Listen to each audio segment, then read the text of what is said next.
how short were those 270 days? Are those 270 days really going to feel by the time that I'm 60? Can 1 year really feel like just a moment? I asked a room of about 50 people. Show of hands or nods agree that maybe sometimes an entire year can feel like just a moment.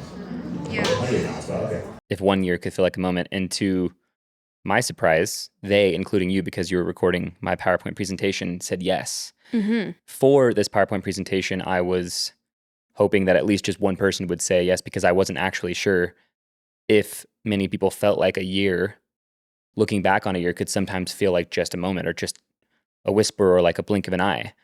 And, to my surprise, I would say almost all of them said yes. Yeah, I would say it's also interesting because when you ask the audience a question, sometimes you're not sure if people will be willing to participate. So in addition to that, a ton of people participated and a ton of people were nodding their head in affirmation.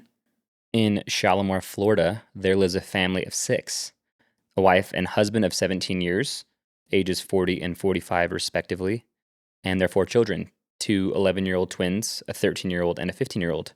I took this photo of them in Milton, Florida, on a blistering day in the middle of summer 2015, over a decade ago. For those of you listening, it is a picture of my sister and her husband, my brother-in-law, and their 4 children, just outside of a restaurant called Gators in Milton, Florida. In 10 short years, they've traversed the world. They've moved from Albuquerque, New Mexico, to New Zealand, and then back to Florida in Shalimar, where they live right now. And it's strange looking at this photo because it feels like a really, really long time ago, but it also feels like maybe just a few years ago. Mm-hmm. But it's been 10 years. Now, I've been telling Sam about my relationship with Steve over the years quite a lot. When he was in the same city as me, I was just in a different period of my life, and him and I weren't really that close. But now that he's gone, I realized that Steve is actually like my best friend. Mm-hmm. My mom and dad were in Pensacola for Christmas visiting them, and they FaceTimed us, and Steve was like, "Hey man, like you really need to come visit. Please, please come see us. We'd love to see you." And I was like, "Yeah, like Sam and I have been talking about going to all of these places in the world. Like you and I had plans to go maybe later this year to Japan." Mm-hmm. And when I like really sat down and thought about it, I was like, I don't want to spend my time traveling around the world like I thought I did. I want to spend time visiting the people that I really love that don't live close to me. But the problem with that obviously is time, space, and money. They live 1,200 miles away from us. They have a job. I have a job. We have jobs. It costs money to fly, and time moves really quickly, and proximity plays a key role in our relationships, whether we like it or not, Mm-hmm. A quick question for you. What age do you perceive to be your last one? And not the year that you die, but the year that you like can't travel anymore because it's too difficult to get around, or or your creative output is significantly limited. Like what year do you like envision being the year where you are officially old and you're spending a lot of time in the city that you live in and in the house that you live in? What age would you say? 75. I don't know why I chose 60. I don't know either. That's totally the optimist in you and the pessimist or the realist in me. But if the past 10 years is any indicator for how much time I would get to spend with Miss Mercer and Steve and the kids, the past would indicate that I would get to spend between 7 and 10 days per year with these human beings that I love very dearly. And I spent a significant amount of time contemplating this prior to planning my trip. And if I did the math, by the time I was 60, I would have accrued at maximum 270 days with them. And if we've agreed that a year can sometimes feel like a moment, how short were those 270 days? Are those 270 days really going to feel by the time that I'm 60? Mm-hmm. And then I started thinking even more, and I was like, wait a sec, like those 270 days that I get to spend with them will not be all with them, because in 10 years, even, all of the kids will be grown up. They'll be out of the house. They'll most likely have at least maybe 1 or 2 of them moved away. They'll be in a different city or a different state or a different country. So I was like, how many of those days will I actually get to spend with that entire family?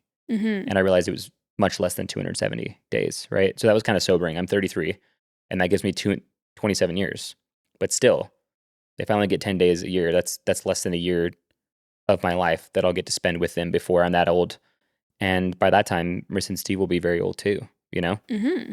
Your dad would not be happy to hear me saying 60 is very old. I don't think it's old, but It's whatever. not. It's really not. I don't know why that I've been saying that it is either, because it's not, but maybe it is.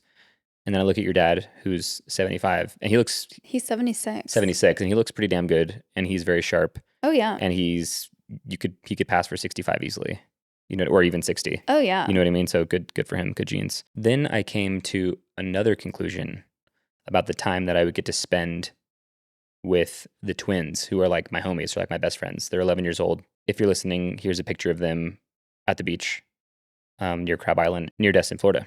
Okay, so here's the heavy part. I realized that the love that I have to give these two boys, and I wonder if my parents think about this, and I haven't really talked about it with them very much, but I want to. But I realized that even the love that I had to give them over these 270 days would change so much, and would change actually in like the first 20 days, which would represent 2 years, right? The love that I have to give them now on this trip that was coming up would not be the same love that they would come to accept in just a few years' time.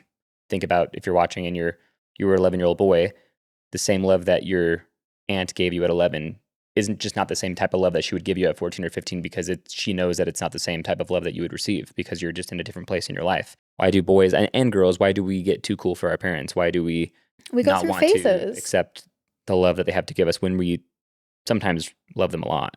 You know what I mean? Yeah, you just get too cool and you become embarrassed of your family. Totally. And so I realized that as much as they love me now, I know that they would continue to love me, but it wouldn't be the same.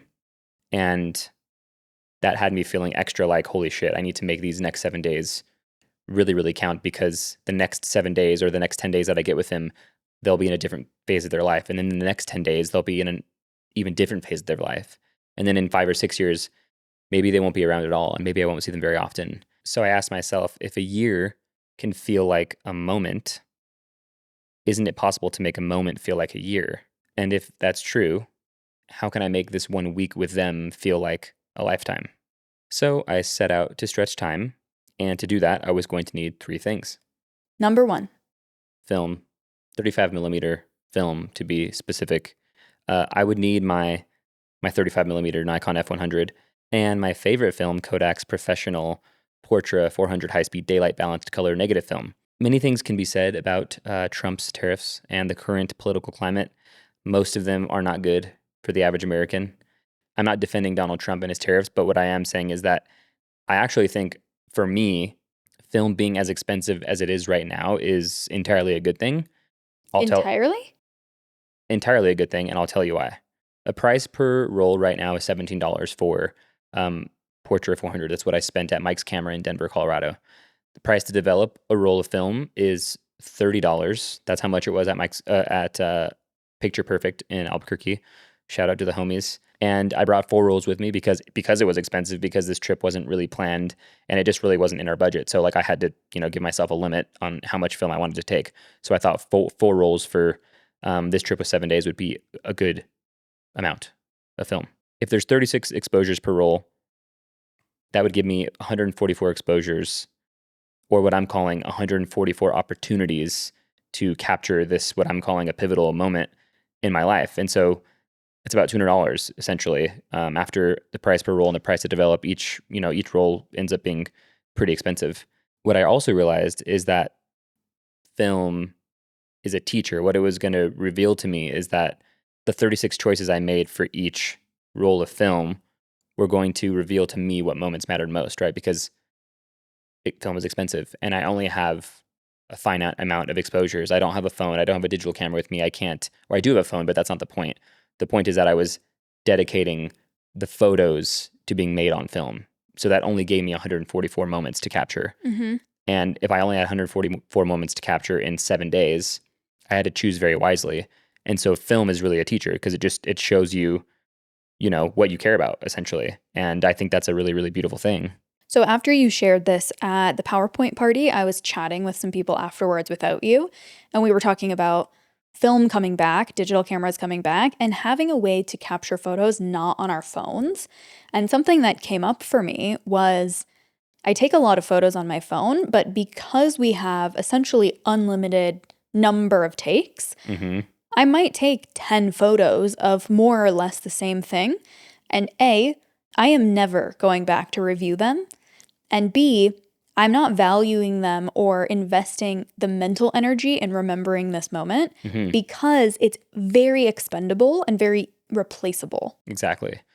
Yeah, that's a really good point. And I think also at the end of the day, it's perspective. Like you can choose to say, okay, I'm only going to limit myself to like so many photos on my phone because I want to be more present and because I want these photos to mean something.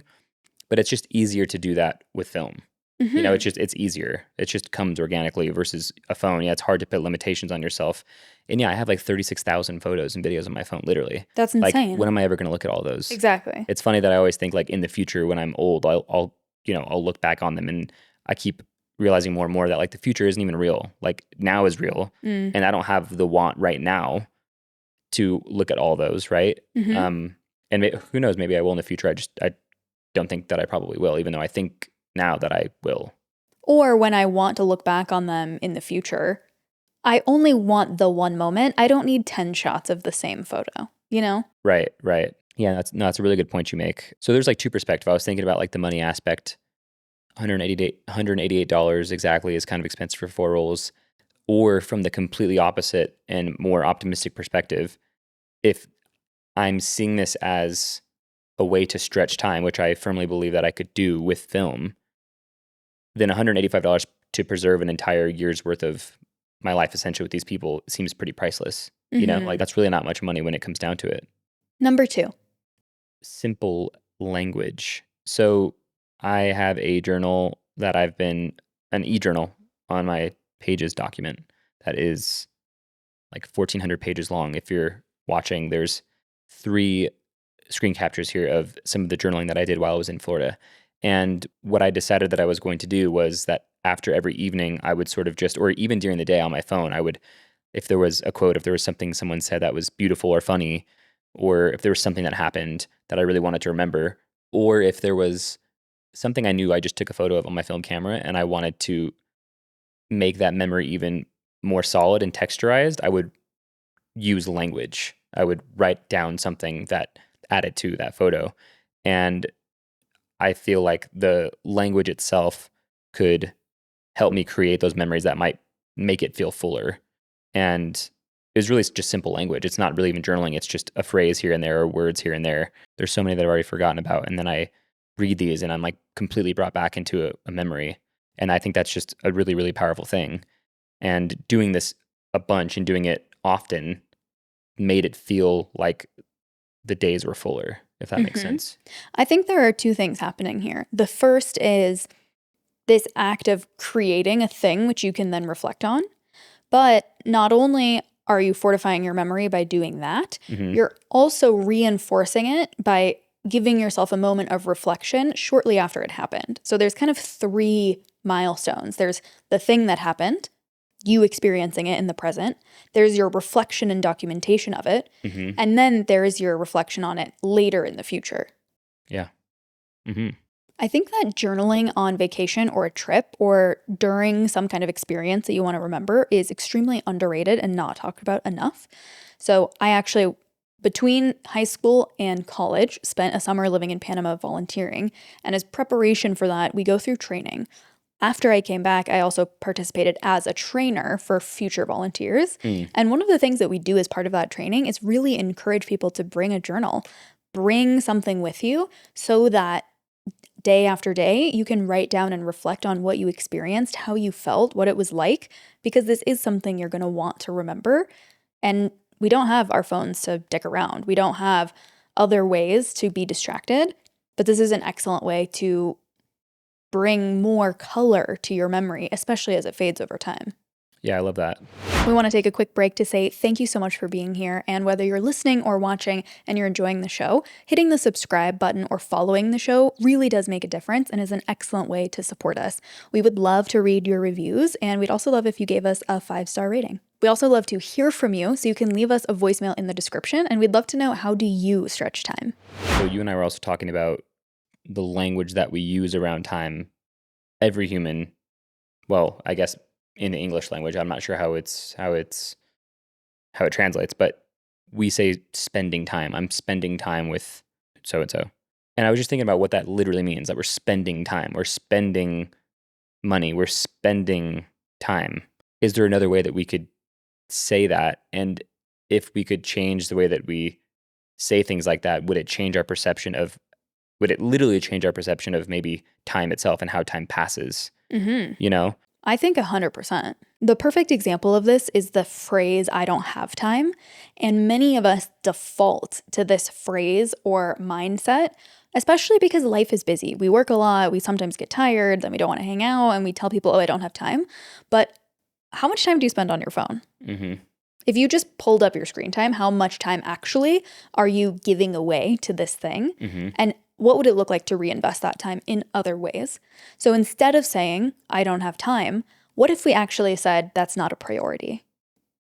How would that change the way that we not only perceive how much time we have, but also the value that we give time and the people that we share it with? Yeah, I totally agree. Thinking about that in the scope of relationships, when we tell someone, a friend or whoever, that we don't have time to see them, are we just saying that hanging out with them is not really a priority to us at this moment? And that might be kind of harsh, but might it reveal a little bit about our relationships? Maybe that Mm-hmm. the act of saying that, we would think, oh, actually, maybe I don't value this relationship as much as I thought I did, Mm-hmm. versus just saying I don't have time. So That's a great litmus test, I think, if you're ever feeling unsure about a relationship or in need of reflection. This is a great turning point to reflect on. Is this something I want to invest more in, or is this something that I actually want to divest in? Number 3. stay with me. Google Maps. I'm not sure I can even explain why I am obsessed with Google Maps, specifically when I hear something about history. I think my obsession started with World War One. World War II.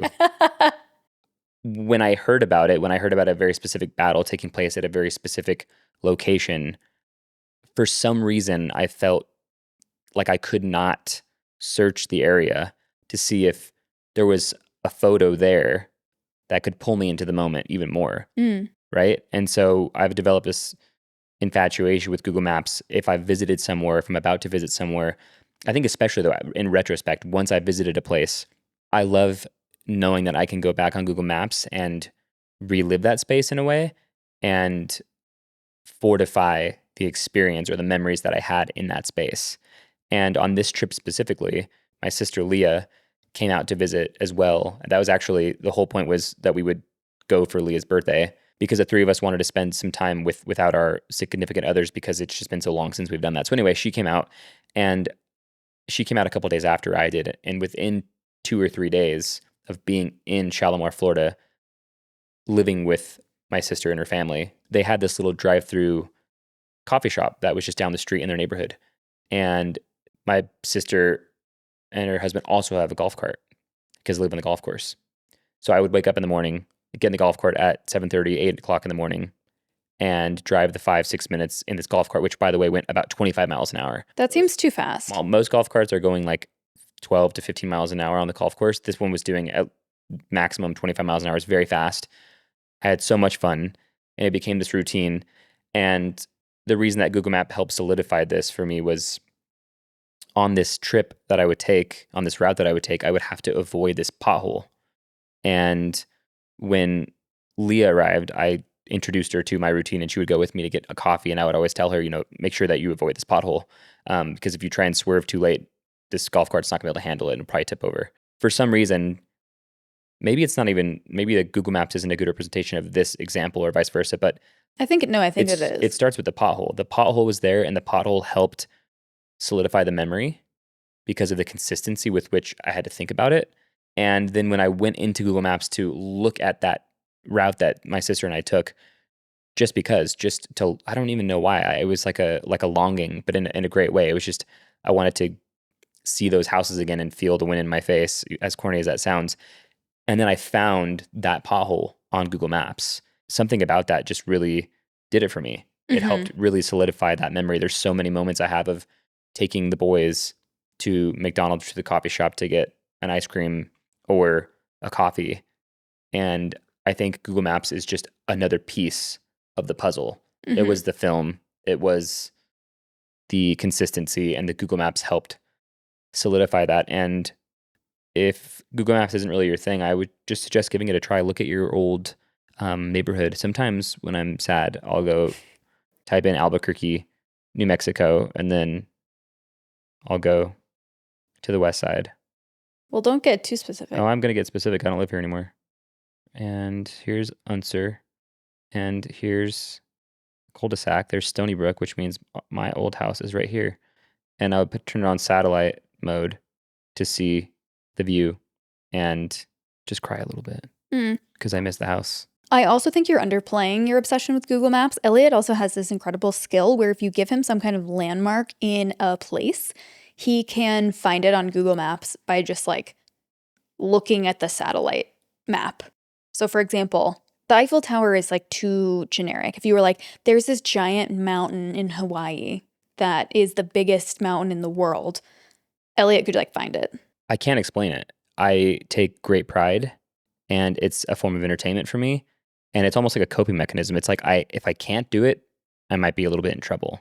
I need to be able to at least try and find the place. Because once I do, it's like a box in my head that I can check off. It's like scratching the itch. And for this specific example, it is helping me. It has helped me stretch time. Mm-hmm. It sounds to me like this entire list and what you're doing with it is you're creating artifacts that serve as a mechanism for memory regeneration. And what I mean by that is the film serves two purposes. It serves one purpose of creating scarcity, which requires you to be intentional. Mm-hmm. So that forces you to be a little bit more present and intentional with the photos that you're taking. And then you can print film photos. Not necessarily that you always do, but then you have a tangible thing. Mm-hmm. You have a limited number to reflect back on. When you think about the language, you have these journal entries. You have these specific words that you can go back to and reflect on. When you think about the map, you have this visual three-dimensional image that you can return to, and it may change over time, and that's okay, but you have like the literal landscape to reference back to. I've never shared this with you, and it's not part of the script, but my grandpa just died of dementia. Well, he didn't die of dementia. He was 95. I think dementia had a role to play, but he's old, and he died a couple of weeks ago. So dementia runs in my family. I'm very spacey and forgetful. My dad is too. So I think it worries both of us. I also love the movie 50 First Dates. Cute. And ever since I watched it, I was like, maybe that is why I like pictures. And then maybe that's why I like to take photographs. And maybe that's why I love to collect information. Because of the end? Because what I'm doing right now is I'm collecting all this information and creating stories, hopefully, so that if I do get dementia, you can write a note when I wake up every morning and say, watch this tape. Mm-hmm. And it's a tape of my life or maybe of this trip. Maybe our life together. Yeah. And it'll help me remember. And maybe it won't, but I think about that a lot. Like, that this is a collection to battle losing my mind. What's interesting about you saying this is that you're kind of doing it in this retrospective, nostalgic framework, which is, I think, inherently not present. Yeah, I mean, I don't think you can escape that. I think yeah. But I don't necessarily love to bask in the feeling of nostalgia, and I know that a lot of people do. That's just not really my vibe. Mm-hmm. Yeah, I do. No, I know that you do. So it's interesting because a lot of what we're talking about here is present-mindedness. When you can really be in the moment, you are expanding time because you're not distracted. Like you're thinking about the grocery list on your drive home, you get home and you're like, wait, how did I get here? Did I like run that red light? You know, like that's happened to all of us at some point. Yeah. When we're not fully present, we're missing out on what's actually happening. I was on the golf cart the first evening on the way back, and everything was like picture perfect. The weather, it was like 75 degrees. The sun was setting. I don't know. I think I was coming back maybe with Abel, and he had, an ice cream cone in his hand that I had bought him. And I remember thinking what you're talking about, just like, oh my God, I'm in the present moment. I can feel that I'm in the present moment, and it's like happening so effortlessly, because usually it seems like a conscious thing that I have to fight to be in, versus always just being in my head. And I was like, yeah, what is it about this moment right now that has me present-minded? And I realized that the thing that it was that I didn't have any obligations. I didn't have anything in the future to worry about. I was going to be on this trip for the next 6 days, and there were no plans. It was just like hanging out and vibing with family and having a good time. Mm-hmm. And so it's just interesting that you said that, because I remember having this very clear moment of being in the present moment. And it was fleeting, but I realized, yeah, it's because there's no stress. Mm-hmm. And how do you recreate that in your everyday life? So I think for people like you, it's a lot easier. But for me, yeah, there's no excuse. Like how can I create that in the mundane? And how can I create that when tomorrow I have to go to work, or tonight we are going to dinner, or I have to do the laundry and dishes, or I have to walk the dog? Those are all Mm-hmm. like little small things of anticipation that Mm-hmm. get in the way of being present for me, Mm-hmm. you know? I have an answer to that question. Okay. At least for me, the thing that works really well is finding small ways to relieve my mental load. Because when I task myself with holding everything in my brain, that is when I start to overthink. That is when I lose myself to my mind instead of staying within the present. And so, things as simple as writing a list, like when I get up in the morning and I'm trying to have a slow morning, but there are things that really need to get done, I have a lot of anxiety about to-do list items hanging over my head. I'll just write them down. I'll send myself a text to-do list, and having written them down assures me that I won't forget about it later and also Mm, relieves me of the pressure of remembering it right now. yeah. So what's kind of like the takeaway or the learning for you in discovering that stress or sort of mental load is one of the linchpins to present mindedness or the lack thereof? Like, what are you going to do moving forward? If I can work on being less stressed out, that will enable me to be more present. Obviously, working on not being stressed out, in quotes, is much easier said than done. Sure. But if it's a priority, Mm-hmm. it'll get done, And also you know? if your number one thing is stretching time and you're interested in expanding your experience of the time in your life, then why wouldn't that be the highest priority? Because becoming more present will stretch time. On my last day, I thought, I'll have to make today feel like a whole year. And then I realized how impossible that would be, and how the time that I spent with them would never be enough. But with the right tools and perspective, I could understand how powerful and long lasting one day could actually feel.